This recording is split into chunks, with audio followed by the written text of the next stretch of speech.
आज हम लोग जो है वर्ल्ड जियोग्राफी का लास्ट क्लास देखेंगे। तो दोस्तों इसका क्वेश्चन नंबर 35 हम देखते हैं। एक अक्षांश एक वृत्त जो पृथ्वी की भूमध्य रेखीय सतह से 52 डिग्री दक्षिण में है कहलाता है। तो कह रहा है कि एक अक्षांश का एक वृत्त, अक्षांश का एक वृत्त। तो दोस्तों हम लोग जानते हैं कि अगर पृथ्वी है तो ये वाली जो क्षैतिज रेखाएं होती हैं ये अक्षांश होती हैं। ठीक है। तो अगर पृथ्वी को अर्धवृत्ताकार में हम लोग डिवाइड कर दें तो यहाँ से भूमध्य रेखा से मान लीजिए ये जो बीच वाली रेखा होती है इसे भूमध्य रेखा बोला जाता है, जिसे विषुवत रेखा बोला जाता है। यह जो 0 डिग्री अक्षांश होती है, यहाँ से ऐसी रेखाएं, ऐसे क्षैतिज रेखाएं जो 52 डिग्री ऐसे कोण बनाती है, मतलब ऐसे ऐसे रेखाएं होती हैं। तो ये जो रेखाएं हैं एक दूसरे से कोण बनाती है यहाँ से। तो यहाँ से ऐसी भूमध्य रेखीय सतह से जो 52 डिग्री दक्षिण में है। तो दक्षिण में मतलब क्या है कि जैसे मान लीजिए ये है, तो इधर जो है विषुवत रेखा हो गया 0 डिग्री अक्षांश पे, तो दक्षिण में ऐसे ऐसे रेखाएं हैं, ऐसे रेखाएं हैं। तो यहाँ से जो 52 डिग्री दक्षिण में कोण बनाती है उसको क्या कहा जाता है? तो उसे जो है दोस्तों 52वीं समानांतर दक्षिण रेखा बोला जाता है। इसका ऑप्शन डी सही है। तो अक्षांश का एक वृत्त जो पृथ्वी की भूमध्य रेखीय सतह से 52 डिग्री दक्षिण में है 52वीं समानांतर अक्षांश रेखा कहलाता है। भूमध्य रेखा के उत्तर और दक्षिण में 30 से 35 डिग्री के मध्य उपोष्ण कटिबंधीय उच्च वायुदाब पेटी अश्व अक्षांश के नाम से भी जाना जाता है। तो जो भूमध्य रेखा के जो मान लीजिए ऐसे भूमध्य रेखा है, तो इसके उत्तर उत्तर तथा दक्षिण में जो 30 डिग्री से 35 डिग्री होता है, जो 30 डिग्री से 35 डिग्री के बीच वाला जो होता है इसे जो है अश्व अक्षांश भी बोला जाता है। दोस्तों इसे अश्व अक्षांश बोलने का एक रीजन है क्योंकि पहले के व्यापारी जब एक देश से दूसरे देश में जो है सामान या प्रोडक्ट ले जाते थे व्यापार करने के लिए, तो जब ऐसी धाराएं आती थी तो नाव डूबने लगता था। तो जिससे वहाँ के व्यापारी नाव को बैलेंस करने के लिए जो है वहाँ अपने जो जहाज थी उसमें जो भी घोड़े रखे रहते थे उन घोड़ों को जो है समुद्र में फेंक देते थे। इसलिए जो है इस जो 30 से 35 डिग्री का जो ऐसे अक्षांश है उसे जो है अश्व अक्षांश के नाम से जाना जाता है। तो नेक्स्ट क्वेश्चन, पृथ्वी का अर्धव्यास कितना है? तो पृथ्वी का अर्धव्यास जो है 9066 किलोमीटर है। इसका ऑप्शन डी सही है। तो नासा के अनुसार पृथ्वी का जो अर्धव्यास है वह जो है सॉरी पृथ्वी का जो अर्धव्यास 6371 किलोमीटर है, जबकि विषुवतीय अर्धव्यास जो है 6378 किलोमीटर है। ध्रुवीय अर्धव्यास जो है 6356.752 किलोमीटर है, जबकि तथा कोर अर्धव्यास जो है, इसका जो कोर अर्धव्यास है यह जो 3485 किलोमीटर है। इस प्रकार निकटतम ये विकल्प सही है, सॉरी बी विकल्प सही है, जो 6371 किलोमीटर ये सही है। नेक्स्ट क्वेश्चन, पृथ्वी का विषुवतीय व्यास कितना है? तो दोस्तों पृथ्वी का जो विषुवतीय व्यास है वह जो 12,756 किलोमीटर है। जिस अतः इसकी जो त्रिज्या है, मान लीजिए विषुवतीय व्यास बोल क्या रहा है कि जैसे पृथ्वी है तो जो बीच वाला जो विषुवत रेखा है इसका व्यास कितना है? तो वह व्यास जो है 12,756 किलोमीटर है।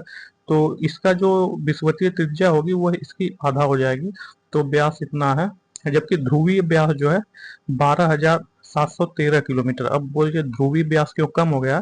तो दोस्तों क्योंकि ध्रुव इधर है पोल, तो इसका व्यास धीरे धीरे जैसे हम पृथ्वी के ध्रुवों की तरफ बढ़ते हैं इसका व्यास थोड़ा सा कम हो जाता है, तो इसलिए जो है 12,713 किलोमीटर है।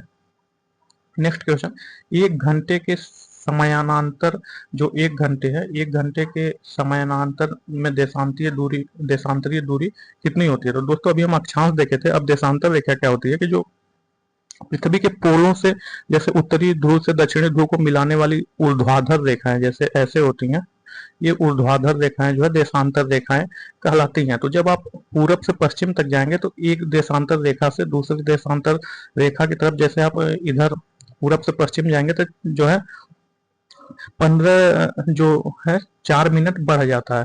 तो वही पूछ रहा है कि पृथ्वी अपने अक्ष पर दोस्तों 24 घंटे में एक चक्कर लगाती है। ठीक है। तो इस प्रक्रिया में अगर 24 घंटे में एक चक्कर लगाती है तो कोई व्यक्ति अगर कोई पृथ्वी यहाँ से लेकर के फिर यहाँ तक घूम जाए तो ये कितना हुआ 360 डिग्री। तो यह 360 डिग्री जो है 24 घंटे में लगाती है, तो एक घंटे में कितना हुआ 360 बटे 24 हुआ तो इसको अगर घुमाएंगे तो जो 15 डिग्री घूम जाती है। तो वही पूछ रहा है कि जो 15 डिग्री घूम जाती है, तो यह जो 15 डिग्री अगर देखा जाए तो जो है 4 मिनट में, सॉरी, 15 डिग्री घूमती है, देशांतर होता है, जबकि टाइम में जो है 4 मिनट होता है। तो इसका ऑप्शन ए सही है, 15 डिग्री। नेक्स्ट क्वेश्चन पूछ रहा है कि शारदीय विषु जिसमें रात दिन बराबर होते हैं 2019 में कब था। तो दोस्तों हम लोग देखेंगे कि शारदीय विषु क्या है। तो दोस्तों हम लोग जानते हैं कि जो पृथ्वी है, पृथ्वी जो है 23.5 डिग्री ऐसे झुकी हुई है, ठीक है। तो अब इस पृथ्वी पर जैसे ये सूर्य का प्रकाश है, यह इस पर पड़ता है, तो यह सूर्य का प्रकाश, ये पृथ्वी ऐसे मान लीजिए यहाँ आ गई, फिर उसके बाद जो है, उसके बाद इधर आ गई, तो ऐसे जो है सूर्य के चारों तरफ जो है घूमती है, ठीक है, ऐसे घूमती है। तो होता क्या है कि कभी कभार जो, मान लीजिए ये तो ऐसे ऐसे घूमती है, तो जो ये जो है समानांतर पड़ी, फिर इसके बाद जो है परपेंडिकुलर पड़ी, और फिर इसके बाद जो है ये परपेंडिकुलर पड़ी। तो जो ये पृथ्वी घूमती है इसे जो परिक्रमण कहा जाता है। तो इस घूमने को सूर्य के चारों तरफ, इसे परिक्रमण कहा जाता है। फिर जो पृथ्वी अपने अक्षों के चारों तरफ घूमती है उसे जो है घूर्णन बोला जाता है, ठीक है। तो उसे घूर्णन बोला जाता है। तो इसी जो घूर्णन है, घूर्णन के कारण ही जो है पृथ्वी में दिन और रात होता है। जबकि ये जो परिक्रमण होता है, परिक्रमण के कारण जो है पृथ्वी जो है, जो पृथ्वी में जो है वह ऋतु परिवर्तन होता है। तो पूछा जाता है कि ऋतु परिवर्तन किस कारण होता है और दिन और रात किस कारण होता है। तो जो दिन और रात होता है यह जो है पृथ्वी के घूर्णन के कारण होता है। क्योंकि पृथ्वी जब ऐसे घूमती रहती है दोस्तों, तो जो भाग इधर सूर्य के सामने आता है उसमें जो है दिन होता है, तथा जो भाग इधर पीछे चला जाता है उसमें रात होता है।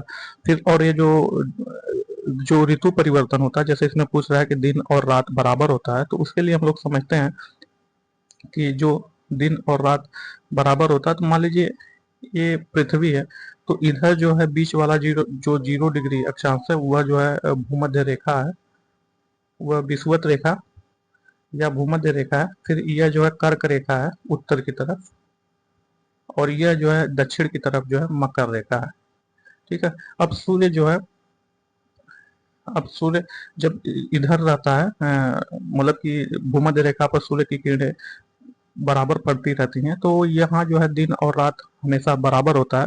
फिर जो है इधर उसके बाद जो है पृथ्वी घूमते हुए जो है यहाँ अगर सूर्य चला जाता है यहाँ, तो जो है यह 20 से 21 मार्च को जो है बसंत विषुव के समय, जबकि 22 से 23 दिसंबर इधर दक्षिणी गोला मकर रेखा पर सूर्य की किरणें सीधे पड़ती है। मतलब 20 से 21 मार्च को जो है विषुव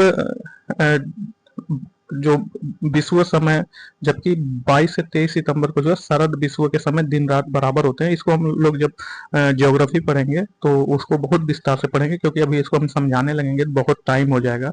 तो जब घटना चक्र की स्पेशल एक ज्योग्राफी की बुक आती है उसको पढ़ेंगे तो बहुत अच्छे से पढ़ेंगे। तो अभी हम लोग चलते हैं, तो यहाँ से सिंपल से पढ़ लेते हैं कि जो 23 सितंबर है, जो 23 सितंबर है वहाँ जो है रात दिन बराबर हुआ है। तो 20-21 मार्च को वसंत विषुव के समय, जबकि 22 से 23 सितंबर को शरद विषुव के समय दिन रात बराबर होते हैं। इन परिस्थितियों में सूर्य विषुवत रेखा पर लंबवत चमकता है। तो वसंत विषुव होता क्या है, तो जो वसंत विषुव होता है यह जो 21 मार्च को होता है। तो इसका ऑप्शन डी सही है। वर्ष का सबसे लंबा दिन कब होता है, तो जो वर्ष का सबसे लंबा दिन होता है वह 21 जून को होता है। उत्तरी गोलार्ध में शीत अयनांत अर्थात 21 से 22 दिसंबर को वर्ष का सबसे छोटा दिन होता है। इसके विपरीत जो ग्रीष्म अयनांत है, समर सोलेस्टिस के समय उत्तरी गोलार्ध में 20 से 21 जून को वर्ष का सबसे लंबा दिन होता है। इसके विपरीत जो है 20 से 21 जून को दक्षिणी गोलार्ध में सबसे छोटा दिन होता है, तथा 21 से 22 दिसंबर को सबसे बड़ा दिन होता है। दक्षिणी गोलार्ध में सबसे छोटा दिन क्या होता है, तो दक्षिणी गोलार्ध में सबसे छोटा दिन जो है 21 जून होता है। इसका ऑप्शन बी सही है। तो पृथ्वी की निम्न में से किस परत में वायुमंडलीय ओजोन परत अधिकतर केंद्रित होती है, तो समताप मंडल में। तो पृथ्वी के जो समताप मंडल है उसमें ओजोन परत अधिकतर केंद्रित होती है। तो दोस्तों नेक्स्ट क्वेश्चन पूछ रहा है कि कर्क रेखा कहाँ से गमन करती है। तो यहाँ देश दिया गया, हमें बताना है कि जो कर्क रेखा है यह कहाँ से गमन करती है। तो यह जो है देखते हैं मैप की सहायता से, तो कर्क रेखा कहाँ से गमन करती है, तो इसको जो है हमें मैप देखना पड़ेगा। तो आइए देखते हैं। तो दोस्तों ये देखिए वर्ल्ड मैप है। तो वर्ल्ड मैप में हम लोग देख रहे हैं कि ये ग्रीनलैंड है, कनाडा है, और ये जो है जो सभी देश हैं। तो देखिए आप लोग देख रहे हैं कि यहाँ 3 रेखाएं हैं जो बीच से जा रही हैं। जैसे इधर देखिए, तो ये जो रेखा है, जो इधर वाला रेखा है, इक्वेटर है, जिसे जो है भूमध्य रेखा, इसे भूमध्य रेखा या जो है विषुवत रेखा कहते हैं, इसे भूमध्य रेखा या विषुवत रेखा कहते हैं। तथा जो नॉर्थ साइड है, जो 23.5 डिग्री नॉर्थ है, यह जो है रेखा जो है ट्रॉपिक ऑफ कैंसर है, इसे जो है कर्क रेखा कहा जाता है। तथा जो इधर 23.5 डिग्री, जो 23.5 डिग्री दक्षिणी अक्षांश है, वह जो है ट्रॉपिक ऑफ कॉर्न है, तो इसे जो है मकर रेखा कहा जाता है। तो यही रेखा कौन कौन से देशों से गुजरती है उसके बारे में हमें देखना है। तो देखिए ये जो विषुवत रेखा है, यह भी बहुत से देशों से गुजरती है, तो उसी को हमें याद करना है। जब हम आप लोगों को अलग से स्पेशल क्लास जियोग्राफी का पढ़ाएंगे तो उसमें बताएंगे। तो यहाँ अभी हम लोग क्वेश्चन पे आते हैं। तो यहाँ पूछ रहा है कि कर्क रेखा कहाँ से गुजरती है। तो देखिए ये जो कर्क रेखा है, जो इधर वाली जो नॉर्थ वाली है कर्क रेखा, यह मैक्सिको से गुजरती है। फिर इधर आते हुए देखिए लाइन हम ले जा रहे हैं, फिर जो है वेस्टर्न सहारा से गुजरती है, फिर जो माली से गुजरती है, अल्जीरिया से गुजरती है, लीबिया से गुजरती है, इजिप्ट से गुजरती है, सऊदीया अरब से गुजरती है, इंडिया से गुजरती है, बर्मा से गुजरती है, म्यांमार से गुजरती है, और जो है इधर आ गए। तो ऑप्शन में जो है सऊदी अरब और जो है इंडिया है। तो देखिए ये जो है ऐसे गई सऊदी अरब तथा इंडिया, तो ऑप्शन के अनुसार सऊदी अरब और इंडिया सही होगा। तो यहाँ जो है भारत और सऊदी अरब होगा, इसका ऑप्शन सी सही है। तो दिए गए विकल्पों में कर्क रेखा भारत और सऊदी अरब से गुजरती है। 23.5 डिग्री उत्तरी अक्षांश को कर्क रेखा कहा जाता है, जबकि 23.5 डिग्री दक्षिणी अक्षांश को जो है मकर रेखा कहा जाता है। 0 डिग्री अक्षांश को जो है भूमध्य रेखा कहा जाता है। तो जो तो जो 0 डिग्री अक्षांश है, इसे जो भूमध्य रेखा बोला जाता है, तथा जो 23.5 डिग्री उत्तरी अक्षांश है नॉर्थ, उसे कर्क रेखा बोला जाता है। तथा 23.5 डिग्री जो है दक्षिणी अक्षांश को मकर रेखा बोला जाता है। तो निम्नलिखित देशों में से किस एक किस एक के देशों में से भूमध्य रेखा गुजरती है। तो पूछ रहा है कि निम्नलिखित देशों में से किस एक के देशों में से भूमध्य रेखा गुजरती है। तो यहाँ जो है कोलंबिया, केन्या, इंडोनेशिया या ब्राजील, जाम्बिया, मलेशिया। तो आइए हम लोग देखते हैं मैप में कि भूमध्य रेखा कहाँ से गुजरती है। तो दोस्तों ये वर्ल्ड मैप है। तो इसमें देखिए हम बता चुके हैं इससे पहले वाले क्वेश्चन में कर्क रेखा कौन सा है, तो भूमध्य रेखा कौन सा है। तो देखिए जो बीच वाली रेखा है, जो बीच वाली रेखा है, ये जो भूमध्य रेखा है, तो इसको देखेंगे ये किस किन किन देशों से गुजरती है। तो देखिए इक्वेटर, ये जाते हुए इक्वेडोर में जो साउथ अमेरिका है उसके इक्वेडोर में एंट्री करती है। फिर दूसरे नंबर पे कोलंबिया में जाती है, फिर जो है गुयाना में जाती है, फिर उसके बाद जाते हुए जो है गैबन में जाती है, फिर कांगो में जाती है, फिर जो है डेमोक्रेटिक रिपब्लिकन कांगो में जाती है, फिर युगांडा में जाती है, फिर केन्या में जाती है, फिर ऐसे जाते हुए भूमध्य रेखा फिर इधर अगर हम देखें तो सुमात्रा में जाती है। सुमात्रा में देखिए ये जाते हुए फिर जो है इधर इंडोनेशिया में जाती है, फिर ऐसे निकल जाती है। तो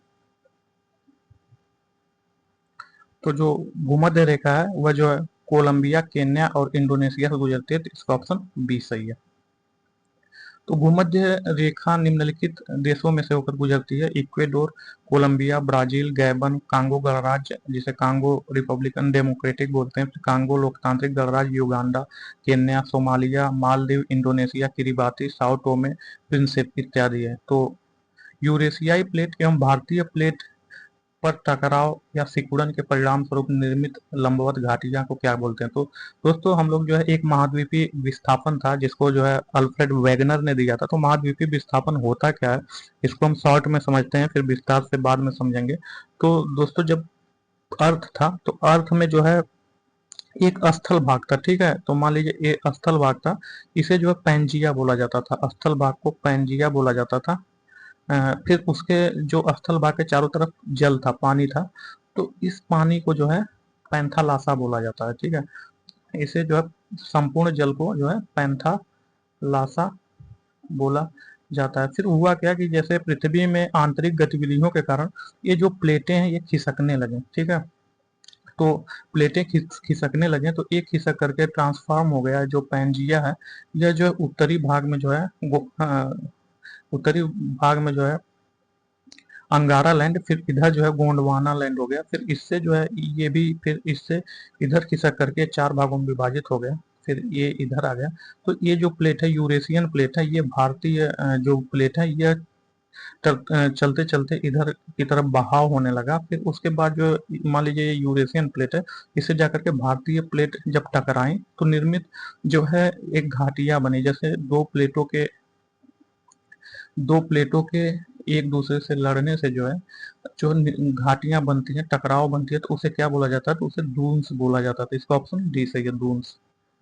तो दून्स यूरेशियाई प्लेट एवं भारतीय प्लेट के टकराव पर सिकुड़न के परिणाम स्वरूप निर्मित लंबवत घाटियां को दून्स बोला जाता है। तो प्राचीन विशाल एकीकृत महाद्वीप सुपर कॉन्टिनेंट पैंजिया का दक्षिणी भाग, जिसके उत्तरी भाग में अंगारा भूमि स्थित है। तो पूछ रहा है कि प्राचीन विशाल एकीकृत महाद्वीप मतलब ऐसा कौन सा महाद्वीप है जो एकीकृत था? ठीक है, पैंजिया का दक्षिणी भाग। तो इसका जो पैंजिया था, मतलब हम जानते हैं कि जो जल वाला भाग था वह पैंथालासा था, तथा जो स्थली भाग था वह पैंजिया था। तो पैंजिया का दक्षिणी भाग का नाम पूछ रहा है, जबकि पैंजिया का जो उत्तरी भाग है वह अंगारा लैंड था। तो दोस्तों हम आपको बताए थे कि ये अर्थ था पहले, तो पहले अर्थ में संपूर्ण जो क्षेत्रीय भाग था वह एक था, जिसे संपूर्ण रूप से जो है इसे पैंजिया बोला जाता है। तथा जो जलीय भाग है, जलीय भाग को जो है पैंथालासा बोला जाता है। तो जलीय भाग को पैंथालासा बोला जाता है। तो फिर जो पृथ्वी में आंतरिक हलचल के कारण जो है यह जो पैंजिया विभाजित होने लगा। ठीक है, तो इसका जो उत्तरी भाग है यह विभाजित होकर के जो है यह पैंजिया विभाजित होकर के ऐसे हो गया उत्तरी भाग एवं दक्षिणी भाग। तो जो इसका उत्तरी भाग था, उत्तरी भाग को जो है अंगारा लैंड बोला जाता है, अंगारा लैंड, तथा दक्षिणी भाग को जो है गोंडवाना लैंड बोला जाता है। तो गोंडवाना लैंड, तो इसका देखेंगे गोंडवाना लैंड इसे बोला जाता है।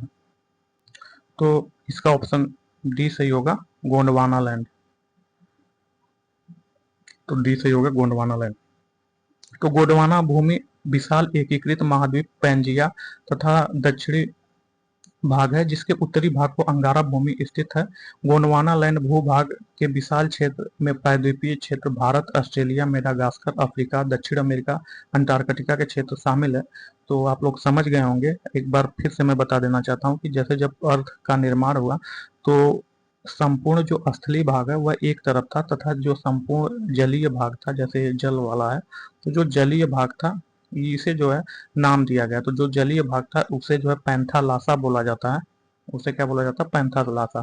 तथा जो स्थलीय भाग है उसे जो है पैंजिया बोला जाता है। फिर कुछ वर्षों बाद हुआ क्या, कुछ वर्षों बाद ये हुआ कि ये जो पैंजिया था, जो स्थलीय भाग था, ये दो भागों में विभाजित हो गया, ये उत्तरी भाग एवं दक्षिणी भाग। तो उत्तरी भाग को जो है अंगारा लैंड कहा जाता है, इस उत्तरी भाग को अंगारा लैंड कहा जाता है, तथा जो दक्षिणी भाग है इसे जो है गोंडवाना लैंड बोला जाता है। तो इस अंगारा लैंड में जो है नॉर्थ अमेरिका, रसिया, चाइना इत्यादि है, जबकि इस गोंडवाना लैंड में जो है ऑस्ट्रेलिया, मेडागास्कर, अफ्रीका, दक्षिण अमेरिका, अंटार्कटिका के क्षेत्र शामिल है। तो चलिए नेक्स्ट क्वेश्चन पे चलते हैं। यूरोप का प्रमुख मछुआही क्षेत्र डागर बैंक कहाँ स्थित है? तो यूरोप का प्रमुख मछुआही क्षेत्र डागर बैंक जो उत्तरी सागर में स्थित है। इंग्लिश चैनल ग्रेट ब्रिटेन और फ्रांस के मध्य स्थित है। तो जो इंग्लिश चैनल है ये जो ग्रेट ब्रिटेन और जो है फ्रांस के मध्य इंग्लिश स्थित है, इंग्लिश चैनल। तो आइए हम लोग देखते हैं कि इंग्लिश चैनल मैप में कहाँ स्थित है। जो है क्लास जो है कट हो गई थी, क्लास कट हो गई थी। तो आइए आगे चलते हैं। तो हम लोग नेक्स्ट क्वेश्चन नंबर 48 पे थे कि यूरोप का प्रमुख मछुआही क्षेत्र डागर बैंक जो है कहाँ स्थित है? तो यह जो है इंग्लिश चैनल है में स्थित है, जो कि ब्रिटेन और फ्रांस के मध्य स्थित है। तो आइए इंग्लिश चैनल के बारे में हम लोग देखते हैं। तो देखिए ये जो है ये इंग्लिश चैनल है, आप देख रहे हैं ये वाला भाग देखिए इंग्लिश चैनल है। तो यहाँ जो है फ्रांस है और जबकि ये जो है ब्रिटेन है। तो देखिए ये अगर इधर देखें तो ये जो है फ्रांस है ये वाला फ्रांस है और ये ब्रिटेन है। तो ये जो फ्रांस और ब्रिटेन के मध्य स्थित है इंग्लिश चैनल। तो आइए, तो जो इंग्लिश चैनल है ये यूरोप का प्रमुख मछुआरी क्षेत्र डागर बैंक जो उत्तरी सागर में स्थित है। इंग्लिश चैनल ग्रेट ब्रिटेन और फ्रांस के मध्य स्थित है। नेक्स्ट क्वेश्चन, अंतर्राष्ट्रीय चावल अनुसंधान संस्थान कहाँ स्थित है? तो अंतर्राष्ट्रीय चावल अनुसंधान संस्थान जो है मनीला में स्थित है। तो अंतर्राष्ट्रीय चावल अनुसंधान संस्थान फिलीपींस की राजधानी मनीला में स्थित है। वर्ष 1960 में स्थापित यह केंद्र चावल अनुसंधान के मामले में सबसे पुराना अनुसंधान केंद्र है। वर्ष 2018 में केंद्र सरकार की पहल पर अंतर्राष्ट्रीय चावल अनुसंधान संस्थान जो वाराणसी में दक्षिण एशिया क्षेत्रीय केंद्र खोला गया। यह क्षेत्रीय केंद्र वाराणसी में स्थित है। राष्ट्रीय बीज अनुसंधान एवं प्रशिक्षण केंद्र के परिसर में है। तो असंगत मिलान करना है, पूछ रहा है कि कौन सा सही मिला सुमेलित नहीं है। तो इसमें देखना है कि कौन सा सही सुमेलित नहीं है। तो जो दुनिया की सबसे बड़ा प्राणी जो ब्लू व्हेल है, तो हाँ यह सुमेलित है। दुनिया का सबसे बड़ा डेल्टा जो है यह सुंदर वन डेल्टा है। तो ये गलत है। दुनिया का सबसे जो बड़ा डेल्टा है वह जो सुंदर वन डेल्टा नहीं है, बल्कि दुनिया का जो सबसे बड़ा डेल्टा है वह जो है, सॉरी, दुनिया का सबसे बड़ा डेल्टा, असंगत मिलान करना, तो दुनिया का सबसे बड़ा डेल्टा सुंदरवन नहीं है, ये गलत है। जबकि दुनिया का सबसे गहरी झील सुपीरियर झील नहीं है, यह बैकाल झील है, ये भी गलत है। दुनिया का सबसे बड़ा रेगिस्तान सहारा अफ्रीका है, तो ये सही है, ए और डी सही है। तो दुनिया का सबसे गहरी झील जो है कनाडा एवं संयुक्त राज्य अमेरिका में स्थित है। सुपीरियर झील नहीं है, बल्कि रूस की बैकाल झील है। तो दुनिया की सबसे गहरी झील बैकाल झील है। दुनिया का सबसे बड़ा रेगिस्तान या मरुस्थल अंटार्कटिका है, जबकि सहारा सबसे बड़ा उष्ण मरुस्थल है। नेक्स्ट क्वेश्चन, पटाका किस देश की मुद्रा है? तो जो पटाका है या मकाऊ की मुद्रा है। तो मकाऊ चीन का एक विशेष प्रशासनिक क्षेत्र है। निम्नलिखित में से कौन सा जल डमरू मध्य भूमध्य सागर को अटलांटिक महासागर से जोड़ता है? तो जो जिब्राल्टर जल डमरू मध्य है यह जो है भूमध्य सागर को जो है अटलांटिक महासागर से जोड़ता है। तो दोस्तों जो जल डमरू मध्य क्या होते हैं, यह जो है दो स्थल भाग को अलग करते हैं तथा जो जलीय भाग है उनको जोड़ते हैं। तो इन्हीं को जो है जल डमरू मध्य बोला जाता है। तो जो जिब्राल्टर जल डमरू मध्य है यह भूमध्य सागर को अटलांटिक महासागर से जोड़ता है। उस जल डमरू मध्य का नाम बताइए जो जावा सागर को हिंद महासागर से जोड़ता है। तो जो बास्फोरस जल डमरू मध्य है यह जावा सागर को हिंद महासागर से जोड़ता है। तो सुंडा जल डमरू मध्य इंडोनेशिया के सुमात्रा द्वीप, सॉरी जो हाँ सॉरी जो सुंडा जल डमरू मध्य, जो सुंडा जल डमरू मध्य यह जो है हिंद महासागर को जावा सागर से जोड़ता है। तो जावा सागर को हिंद महासागर से जो सुंडा जल डमरू मध्य जोड़ता है। निम्नलिखित में से किसे हिंद महासागर के सबसे गहरे बिंदु के रूप में जाना जाता है? तो जो सुंडा ट्रेंच है यह पृथ्वी के सतह के कुल क्षेत्रफल का लगभग 71% भाग पर जल क्षेत्र का विस्तार है। इस जल क्षेत्र में सबसे बड़े घटक महासागर, इन महासागरों में खाई गर्त पाए जाते हैं। तो जो सुंडा ट्रेंच है यह जो सबसे गहरे बिंदु है, सबसे गहरी खाई है, तो इसका ऑप्शन जो है बी सही होगा। विश्व की सबसे गहरी खाई मेरियाना ट्रेंच प्रशांत महासागर में स्थित है। तो दिए गए विकल्प में हिंद महासागर का सबसे गहरा खाई सुंडा गर्त है। निम्नलिखित में कौन सा पृथ्वी पर समुद्र तल से सबसे गहरा बिंदु है? तो जो मेरियाना ट्रेंच है यह जो है सबसे गहरा बिंदु है पृथ्वी पर। निम्नलिखित जल निकायों में कौन सा दुनिया का सबसे लवणीय जल निकाय है?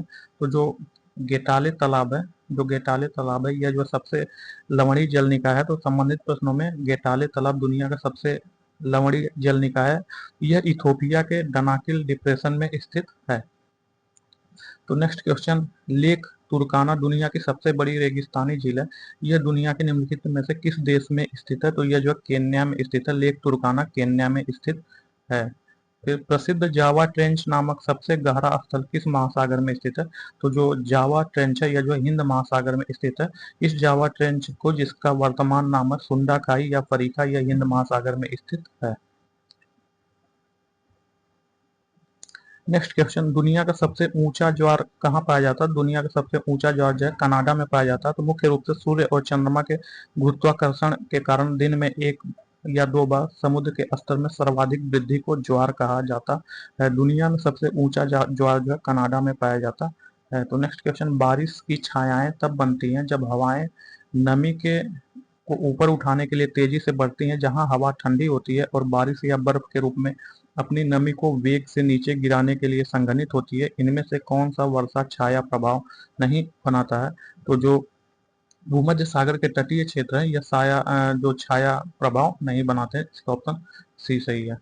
तो दिए गए विकल्पों में भूमध्य सागर का तटीय क्षेत्र जो है वर्षा छाया प्रभाव नहीं बनाता। ध्यातव्य देखिए, पूर्वी भूमध्य सागरीय क्षेत्र में तुर्की स्थित टॉरस पर्वतीय क्षेत्र में वर्षा छाया प्रभाव का निर्माण होता है। तो चंद्रमा का आकार पृथ्वी के आकार का लगभग कितना है? तो चंद्रमा का आकार पृथ्वी के आकार का लगभग 1/6वां भाग है। इसका ऑप्शन सॉरी, चंद्रमा का आकार पृथ्वी के आकार का जो है, हाँ, 1/1/4 है, न कि 1/6। यहाँ गुरुत्वाकर्षण 1/6 हो जाता है, मतलब कि जो पृथ्वी का गुरुत्वाकर्षण है वह जो है चंद्रमा के जो चंद्रमा पर गुरुत्वाकर्षण है वह पृथ्वी के गुरुत्वाकर्षण का 1/6 हो जाता है। तो चंद्रमा पृथ्वी का एकमात्र उपग्रह है। यह सौर मंडल का 5वां सबसे विशाल प्राकृतिक उपग्रह है। चंद्रमा का व्यास पृथ्वी के सापेक्ष लगभग 1/4 तथा चंद्रमा पर किसी वस्तु के गुरुत्वाकर्षण बल का मान पृथ्वी के 1/6 होता है। गैलरेस ज्वालामुखी किस देश में स्थित है? तो जो गैलरेस ज्वालामुखी है यह कोलंबिया में स्थित है। इसका ऑप्शन ए सही है। माउंट एटना, जिसे यूरोप का सबसे सक्रिय ज्वालामुखी माना जाता है, वह निम्नलिखित में से किस देश में स्थित है? तो जो माउंट एटना है यह जो इटली में स्थित है। तो माउंट एटना ज्वालामुखी इटली के सिसिली द्वीप पर स्थित सक्रिय ज्वालामुखी है। यह यूरोप का सर्वाधिक सक्रिय ज्वालामुखी है। हवाई ज्वालामुखी निम्नलिखित में से किसका उदाहरण है? तो जो हवाई ज्वालामुखी है यह जो ढाल ज्वालामुखी का उदाहरण है। तो हवाई ज्वालामुखी पर पाए जाने वाले ज्वालामुखी ढाल ज्वालामुखी के उदाहरण है। यह सभी ज्वालामुखियों में सबसे विशाल तरल लावा के रूप में उद्गम के कारण इनकी ढालमंद होती हैं। ये ज्वालामुखी प्रमुख रूप से बेसाल्ट से निर्मित होते हैं तथा कम विस्फोट होते हैं। नेक्स्ट क्वेश्चन, इनमें से कौन सा टेक्टोनिक प्लेट के मूवमेंट या शिफ्ट के कारण होता है? ये टेक्टोनिक प्लेट मिलते हैं, तो ये टेक्टोनिक प्लेट जो है भूकंप इसका निर्माण होता है। तो दोस्तों हमने देखा था जो पैंजिया एवं पैंथालासा था, ये जो पृथ्वी के आंतरिक गतिविधियों के कारण ये जो तैरते रहते हैं, ठीक है, ये तैरते रहते हैं, तो इनके तैरने से जो है इनमें टकराहट होती है, तो उसी टकराहट से जो है भूकंप का निर्माण होता है। तो इसका ऑप्शन डी सही है। तो भूकंप आने का मूलभूत कारण टेक्टोनिक प्लेटों का संचलन है। ये भौगोलिक परिघटना सर्वाधिक उस स्थान पर घटित होती है जहां टेक्टोनिक प्लेट आपस में मिलते हैं। तो रुई के समान दिखते हैं, वे आमतौर पर 4000 से 7000 मीटर की ऊंचाई पर बनते हैं। उसे क्या कहा जाता है? तो उसे जो है कपासी मेघ बोला जाता है। जो कपासी मेघ है वह रुई के समान एकदम सफेद दिखते हैं। ये 4000 से 7000 मीटर की ऊंचाई पर बनते हैं, इन्हें जो कपासी मेघ बोला जाता है। इसका ऑप्शन डी सही है। नेक्स्ट क्वेश्चन, ग्रहण के समय सूर्य का निम्न में से कौन सा भाग दिखाई देता है? तो ग्रहण के समय सूर्य का जो है कोरोना भाग दिखाई देता है। तो इसका ऑप्शन बी सही है। तो पूर्ण सूर्य ग्रहण के समय सूर्य का दिखाई देने वाला भाग कोरोना है। सूर्य ग्रहण एक ऐसी घटना है जिस समय चंद्रमा, सूर्य एवं पृथ्वी के मध्य आ जाता है। तो जो सूर्य ग्रहण में जो है चंद्रमा, मान लीजिए ए सन है, ये सन है, ये पृथ्वी है। तो दोस्तों हम जानते हैं कि पृथ्वी के चारों तरफ जो है चंद्रमा चक्कर लगाता है। तो ये जो है चंद्रमा पृथ्वी के चारों तरफ चक्कर लगाता है। तो जब पृथ्वी और सूर्य के बीच में चंद्रमा यहाँ से आते हुए, यहाँ से आते हुए यहाँ आ जाता, तो संपूर्ण प्रकाश जो पृथ्वी पर नहीं पड़ पाता, पड़ता भी है तो जितने समय तक नहीं पड़ पाता उसी को जो है सूर्य ग्रहण बोलते हैं। तो कौन सा जीवित पक्षी विश्व का सबसे छोटा अंडा देता है? तो विश्व का सबसे छोटा अंडा जो है हमिंग बर्ड देता है। तो इसका ऑप्शन बी सही है। तो बी हमिंग विश्व का सबसे छोटा अंडा देने वाला पक्षी है। यह विश्व का सबसे छोटा पक्षी है। तो ग्रेट बैरियर रीफ एक है। तो जो ग्रेट बैरियर रीफ है यह जो प्रवाल रचना है, तो ग्रेट बैरियर रीफ ऑस्ट्रेलिया के क्वींसलैंड के समानांतर प्रशांत महासागर में स्थित प्रवाल संरचना, यह विश्व की सबसे बड़ी मूंगा चट्टान प्रणाली है। यह लगभग इतना वर्ग किलोमीटर क्षेत्रफल में फैला। यह अपनी जैव विविधता के लिए प्रसिद्ध है। वर्ष 1981 में विश्व विरासत स्थल में घोषित किया गया। बाफिन द्वीप किस देश में स्थित है? तो जो बाफिन द्वीप है, जो बैफिन द्वीप इसे बोला जाता है, तो यह जो है कनाडा में स्थित है। इसका ऑप्शन डी सही। तो बैफिन द्वीप कनाडा में स्थित है। यह कनाडा का सबसे बड़ा द्वीप तथा विश्व का 5वां सबसे बड़ा द्वीप है। नेक्स्ट क्वेश्चन, पृथ्वी पर सर्वाधिक शीत तापमान पूर्वी अंटार्कटिका में कितना रिकॉर्ड पाया गया? तो ये जो -93.2 डिग्री सेल्सियस पाया गया, इसका ऑप्शन सी सही है। पृथ्वी पर सर्वाधिक शीत तापमान पूर्वी अंटार्कटिका में -93.2 डिग्री सेल्सियस रिकॉर्ड किया गया। पूर्वी अंटार्कटिका में यह तापमान जो है 10 अगस्त 2010 को रिकॉर्ड किया गया था। सैटेलाइट पर्यवेक्षण द्वारा दर्ज यह तापमान संशोधनीय भी है। निम्नलिखित में से कौन सा पदार्थ समुद्र जल से निकाला जाता है? तो जो ब्रोमीन है यह समुद्र जल से निकाला जाता है। ब्रोमीन समुद्र जल तथा खारी झीलों के जल से निकाला जाता है। इसकी खोज, जो ब्रोमीन की खोज है, यह जो एजे बलार्ड ने 1826 में किया था। ब्रोमीन जो है हैलोजन ग्रुप का तत्व है।